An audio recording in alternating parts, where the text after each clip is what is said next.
২১ November সকাল ১০টা ৩৮ স্বাভাবিক দিনের মতোই সবাই নিজ কাজে ব্যস্ত। ঠিক সেই মুহূর্তে অপ্রত্যাশিতভাবে কেঁপে ওঠে রাজধানী ঢাকাসহ পুরো দেশ। কিছু বুঝে ওঠার আগেই দুলতে শুরু করে ভবন, কাঁপতে থাকে ফার্নিচার। কেউ টেবিলের নিচে আশ্রয় নেন, কেউ বা দৌড়ে বেরিয়ে যান খোলা স্থানে।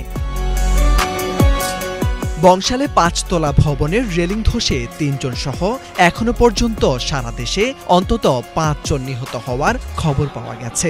এছাড়াও আহত হয়েছেন অনেকেই। বাংলাদেশের আবহাওয়া অধিদপ্তরের তথ্য অনুযায়ী ভূমিকম্পের মাত্রা ছিল ৫.৭।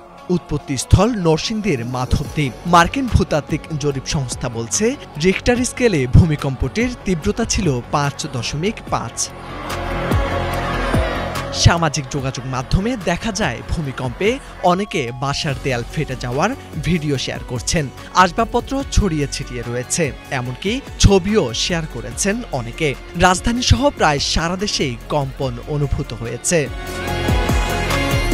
ঢাকার বহুতল এলাকায় মানুষ আতঙ্কে ঘর ছেড়ে রাস্তায় নেমে আসেন। শনিরাখড়ার ৭ তলা ভবনের বাসিন্দা ফজিয়া তাবাসসুম টমি জানান, চুলায় ডাল রান্না করছিলেন। এমন সময় কম্পনে পাতিল নিচে পড়ে যায়। ফ্রিজের উপর থেকে জিনিসপত্র পড়তে থাকে।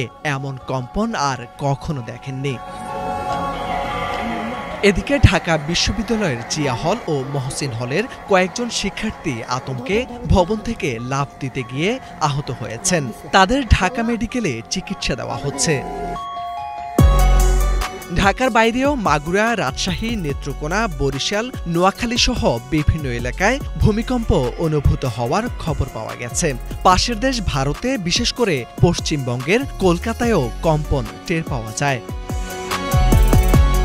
আবহাওয়া অধিদপ্তর বলছে, ভূমিকম্পের সময় ভবনের ভেতরে থাকলে দৌড়াদৌড়ি না করে শান্ত থাকার চেষ্টা করতে হবে। টেবিল, ডেস্ক বা শক্ত আসবাবের নিচে আশ্রয় নিতে হবে। জানালা, কাচ, দরজার দিকে যাওয়া যাবে না। লিফট ব্যবহার না করে সিঁড়ি ব্যবহার করতে হবে। স্থির হয়ে সুরক্ষায় থাকতে হবে। উঁচু ভবনে থাকলে ছাদে আশ্রয় নিতে হবে। মাথা, ঘাড়ে হাত বা ব্যাগ দিয়ে রাখতে হবে। ভবনের বাইরে থাকলে খোলা জায়গায় চলে যেতে হবে। গাছ, বৈদ্যুতিক খুঁটি, সেতু, উঁচু ভবন থেকে দূরে থাকতে হবে। রাস্তার মাঝে না দাঁড়িয়ে পার্ক বা খোলা মাঠে দাঁড়াতে হবে। গাড়িতে থাকলে রাস্তার পাশে থামিয়ে রাখতে হবে। ওভারব্রিজ, ফুটওভার বা বৈদ্যুতিক খুঁটির নিচে থাকা যাবে না। কম্পন থেমে গেলে গ্যাস লাইন, বৈদ্যুতিক কানেকশন বন্ধ আছে কিনা নিশ্চিত করতে হবে। মোরশেদা আলম, বাংলা ভিশন।